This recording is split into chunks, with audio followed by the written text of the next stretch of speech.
ديانة بيسان إسماعيل الحقيقية.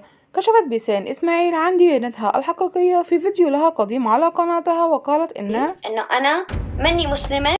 قالت بيسان إنها غير مسلمة، وأنها تنتمي إلى أبناء الطائفة الدرزية، وهذه الطائفة يؤمن أبنائها بوحدانية الله المطلقة، وأن الله هو الخالق والمتحكم الأزلي في هذا الكون، وأن العقل البشري غير قادر على استيعاب عظمته. كما يؤمنوا بالقرآن الكريم، لكنهم يفسرونه تفسيرا باطنيا خاصا بهم بعيدا عن المعاني الواضحة في النص. ومن بين المعتقدات التي تميز هذه الطائفة هي إيمانهم بتناسخ الأرواح، أي رجوع الروح البشرية إلى الحياة بمجرد وفاة صاحبها، وذلك عن طريق انتقالها إلى جسد مولود آخر. متابعينا، خلص الفيديو، أرجو إن هو يكون نال إعجابكم. شكرا لكم على المتابعة، وإلى اللقاء في فيديو آخر جديد إن شاء الله، والسلام عليكم ورحمة الله وبركاته.